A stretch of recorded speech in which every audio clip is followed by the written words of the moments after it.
Okay, okay, mga kahigalaan, mga kauban diya sa Visayas ug Mindanao, no? Maayong hapon ninyong tanan, mga bisdak, no? Mga Bisayang dagko. Oo, siyempre, dito sa Katagalugan, magandang araw. Magandang araw sa ating lahat. So ito, mayroon ba akong espesyal na babatiin? Siyempre, yung mga bagong nag-subscribe, no? Hindi ko na muna isa-isahin yung mga pangalan nyo, no? Pero yun, maraming salamat, ano? Kahit papaano, ang gusto ko lang naman din talaga makita man lang na marami yung nagkaka-interest at nag-subscribe, nakikinig, no? Kahit ano man yung opinion nyo, kaiba man, ay salamat pa rin sa inyong pag-subscribe. So, hindi tayo magpaligoy-ligoy, ano? Itong taong ito, yun, yung taong yan ay nanggalaiti na, no? Nanggalaiti na sa galit, kung sa Tagalog, naaasar na, no? Naaasar na itong si Baste, no? At ang kinaasaran niya ay ito, yan. Yun, nag-away-away na, nag-away-away na sila, mga kaibigan, no? Yung dating, hindi naman natin masabing tuluyan ng nag-aaway-away, pero tila nagsisimula na yung kung tawagin ng iba, rigodon. Yung parang nagsisimulang nagkakalamat, no? Nagsisimulang magkalamat. So, pakinggan natin yung salita o speech ni Baste doon sa rally ng Pampanga, no? Yung maisog daw. Maisog, pero paulit-ulit ko ang sinasabi, dapat yung pagiging maisog ay sa lahat ng bagay, no? Maprinsipyo, pagiging makabayan, dapat nandun yung isog. Pero kung maisog ka lang dahil nawalan ng confidential fund, nawalan kayo ng sinibak yung mga tao nyo, sinuspindi yung mga tao nyo, hindi nakakabalik yung mga confidential nyo, confidential fund nyo, ay tila hindi karapat-dapat na tawagin kayong maisog. Nagkakalat lang kayo ng basura, no? So mga kaibigan, mga kaigsunan, no? Paminaw na to, no? Pakinggan natin ang salita niya. Ikaw, Bongo, kumpare ta ka. Pero kung alam ko lang pala na magkakaganito, yung mga tao, yung nagboto kami, mga Dabawinyo, nagboto kami sa Imuhabong. Kung alam ko lang na ganito lang pala yung gagawin mo, sana hindi na lang. Bong, kahit you have time to redeem yourselves and you're in a national position, and you should be saying something, especially when it's very clear, kitang-kita na ng lahat, the atrocities of what the administration is doing. Ikaw. Yun, no?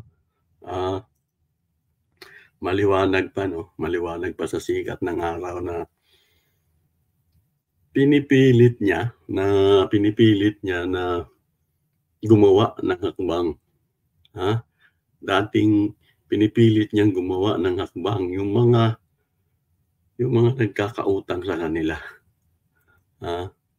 Yung mga nagkakautang sa kanila.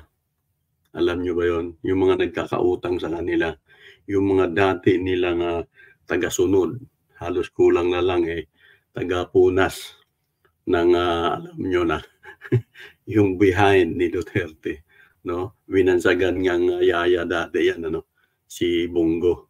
So, sa dami-dami ng kanilang mga alipuris noong panahon ng kanilang kasikatan, noong 2016 hanggang 2022, ay wala na, no? Unti-unti nang tumiklop. Kaya nga sabi ko nga sa magbabasa nyo dyan sa harap, ay sad-sad na at lubog na ang barko nyo. Kaya sa totoo lang, ano pa ba ang ipipilit ni Baste, no? Ano pang ipipilit niya para doon kina Padilla, kina Tolentino, kina Bongo, kina sino 'to, si Bato, at kahit yung mga nasa local Congress at sa Congress at sa local, mga gobernador, mga mayor, di nyo ba napansin unti-unti nang umaalis sa inyo, no? Yung dati niyong mga alila, ang dati niyong mga supporter, ang dati niyong mga kung pagalitan niyo nung araw, ang mga yan, mayor, gobernador, kung sindakin ni Duterte yung mga gobernador, mga mayor, ganun-ganun na lang nung araw. Pero ngayon, nawala na kayo sa poder, kahit mag-uumiyak ka pa dyan, kahit maglulupasay pa kayo dyan. Siyempre, yung mga yan, nakaupo na sila ngayon eh. So, alagaan nila yung mga sarili nila, no? Kung saan nato na sa Bisaya, pag istorya, naglingkod na naibotar na sila. So, mag-amping po na sila nga dili sila matangtang sa ilang pagka-senador o sa ilang pagka-congressman, no? So, kung papabor pa rin sila sa inyo, malamang kaysa malamang, hindi sila magkakaroon ng pondo galing sa Kongreso man yan o sa Senado man yan. Hindi sila mabibigyan ng mga komite, na mga komiting importante at maraming pera. So, sinasabi ko nga sa'yo, panahon na yata na, no? Panahon na siguro na humingi lang kayo ng tawad, no? Mangayo na lang magpasaylo sa inyong mga ginabuhat o huwata, labi ng imong amahan, huwata na lang ang kaso niya sa ICC, no? So, kung sa Tagalog, humingi na lang kayo ng tawad, lalo na yung ama mo, at humingi ng tawad doon sa mga biktima ng EJK, at antayin yung kaso sa ICC. So, yun na nga, no? Kahit na anong gawin nitong si Baste, no? Kahit anong gawin niya, na pagmumurahin niya man yan si Bongo, wala nang mangyayari dyan, no? Mag-share ko kung sa Bisaya pa, no? Kung sa Bisaya pa, mag-share ko balintong man kadiha bay, wa nanay pulos, no? Tanawa ragod ninyo ang inyong rally, Dipolog, Dumaguete, Tacloban, Liwasang Bonifacio, yung nagkisaw-saw yung panahon ni Kibuloy.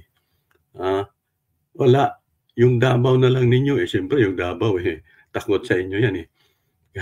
Baka pag hindi dumalo, sibak lahat yung mga city government employee dyan. So, wala na. Ayaw nyo mang aminin. Yung mga matitigas ang ulo, may pride pa ninyong mga supporters, ay nagsasabi pa rin nga malakas kayo. Katawa-tawa na yan, no? So, ngayon, itong mga kaigsunan, itong si Bongo, ay siyempre, nakaramdam siya ng tawag nito, awa. Nakaramdam siya ng awa kay Baste. At gusto niyang bumawi, or gusto niyang sabihin kaya Baste yung ganito. Ayan, ako ay patuloy na nagsiservisyo dahil ito ang aking mandato. Ibig sabihin yung sa Senado yan, na natutunan ko, excuse me, na natutunan ko mismo kay Pangulong Duterte. Uunahin ko palagi ang pagsiservisyo. Baste, hindi mo ba naintindihan yan? Magsiservisyo daw siya, unahin niya. Siyempre, yung pagmamalasakit at pagmamahal sa kapwa ng higit sa aking sarili. So, may kasama pang drama, no? Umulit yung salitang malasakit at alam naman natin lahat yan. Sumausaw siya sa mga klinika, sa mga health center, sa PGH o sa PhilHealth, nakikisaw-saw yan. DSWD, nandyan lagi yung malasakit. Pero alam naman natin yan, drama lang yan. Pero ang pahiwatig niya dyan, huwag siyang disturbuhin. Naintindihan mo, Baste? Huwag siyang intindihin. Kasi nga, nagsiservisyo pa rin naman siya. At yan naman daw ay minana niya o tawag nito, inutos o pinaramdam ng iyong ama daw, ang kanyang ginagawa ngayon. So, para malaman mo na kahit papaano ay may pagsiservisyo pa rin siya sa iyong ama, ito naman, pakinggan natin 'to. Ito totoo 'to, no? Na huwag kayong magtaka kung mamamatay ako. Magpapakalat, Ulitin. huwag kayong magpapakalat. Ulitin natin. Simulan natin sa umpisa. Magpapakalat, huwag kayong magpapakalat ng masamang balita. Alam mo, matanda na ako. Yun. Pumunta ito si Bongo sa Davao, malamang. No? Binisita niya itong si Duterte. Siyempre, gusto niya pakita kay Basti na hindi pa naman ako umalis sa iyong ama. Tingnan mo naman, dinalaw ko pa nga. Ito, bibigyan natin ng medyo magandang kuha yung ama ni Basti. Ayan, no? Medyo pinokos natin. Ayan. Yan na siya, no? Pag-usapan mo natin bago natin ituloy yung pambubula ni Bongo ay yung pagsagot ni Bongo kay Basti ay tingnan mo natin to, obserbaran natin tong itsura ni Digong, no? Ito yung itsura niya doon sa tawag nito. Ito yung pagdalaw ni Bongo, pero ito naman yan yung itsura niya doon sa video clips, no? Video clips niya doon sa Pampanga, no? Yung rally doon. So, parang edited pala to. Pati ba naman sila gumagamit na yata ng artificial intelligence ba yun ang tawag nun? No? Binabago na lahat o ini-edit na lahat, no? Nagpo-photo edit. No? Yan yung itsura niya doon sa pinapula, parang lumaki ang mukha. So akala ko nga nag-gain na siya ng weight, no? Medyo tumaba, no? Pero mukhang edited lang pala to, no, mga kaigsunan, mga kababayan. Kasi ito talagang original niyang mukha. Ito talagang original niyang mukha ngayon. Yan. So, medyo hirap pa rin kasi tingnan niyo nga ang mata, no? Medyo wala na talagang kapag-asa. So, tuloy tayo, no? Huwag kayong magtaka kung mamamatay ako. Mas mabuti pang magtanong, bakit pa buhay pa yan? Lahat tayo, ikaw, ako, lahat ng kaharap ko sa mundong ito, mamamatay tayo. Dito, may Yun. Parang medyo kahit na may problema na sa pangangatawan, sa kanyang kalusugan, ay maangas pa rin talaga, maangas pa rin talaga siya, no? Kitang-kita naman, so malamang may mga inalis na muna dito bago ito kinunan ng video, no? Malamang may inalis muna yung mga medical equipment, no? Kasi kita naman sa itsura niya na talagang may at matagal ito nagpakita sa media, lalo na sa mga ganyan video clips, no? Matagal. Halos 3 linggo or mag-4 na linggo. So first time to, kung tutusin, first time natin nakita siya. So sa ganang akin naman, payo lang to, payo lalo na sa mga Kristiyano, no? Sa mga Kristiyano, yung mga may paniniwala.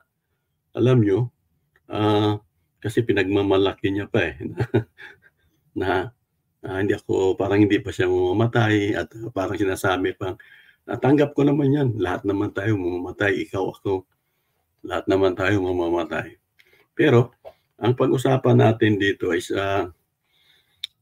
yan, gusto namin yan. Mas gusto namin yan. Kasi, para umabot ka pa sa panahon ng paglilitis ng ICC, no? So, kung hindi man yun ang maganap, sa isang kabilang banda, no? Sa kabilang banda, may kasabihan yung mga Kristiyano, no? Na ang mga naghihingalo yung mga naghihingalo, yung mga may nararamdaman, ano?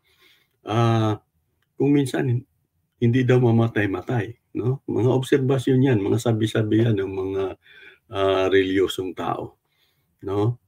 Andiyan yung,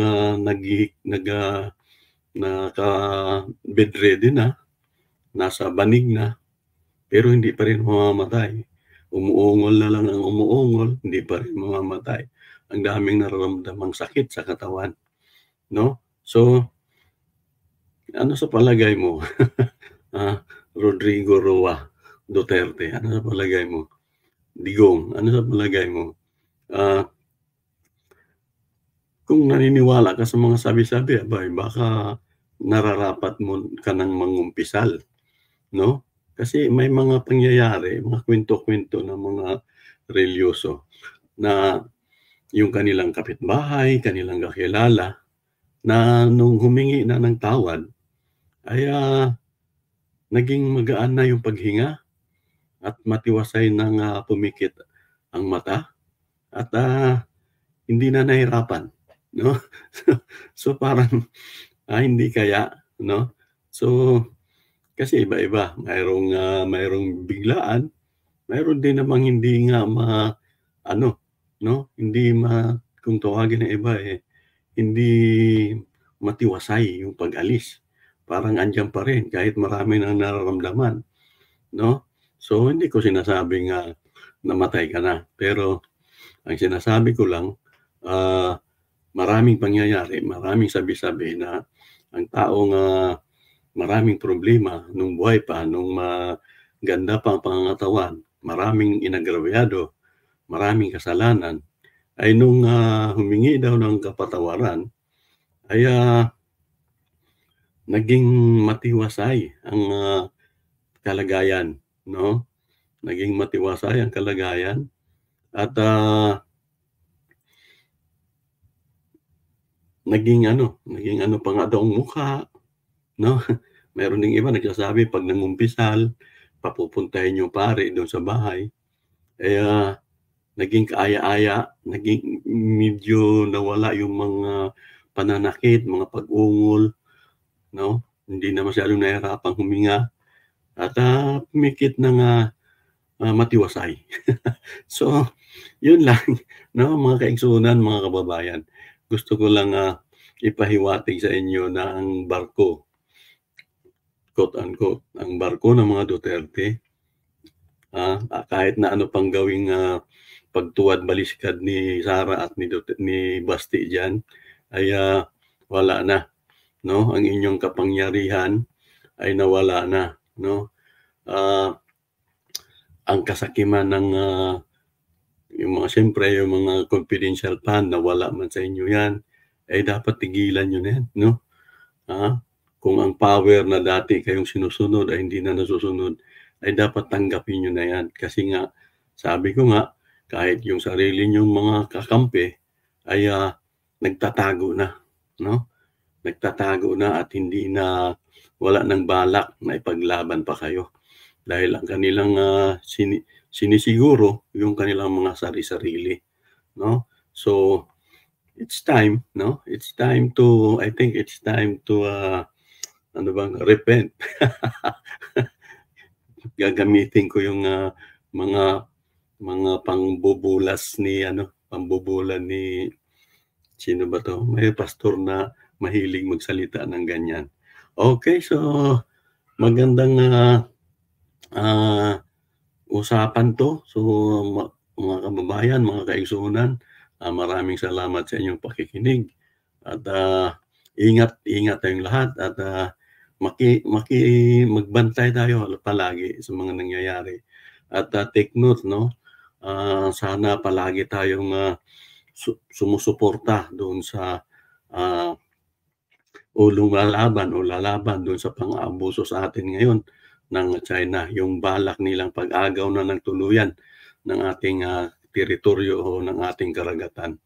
Okay, salamat sa sa mga nagpapatuloy, sa mga bagong nagsu-subscribe sa ating, YouTube channel. Okay, maraming salamat at mabuhay tayong lahat.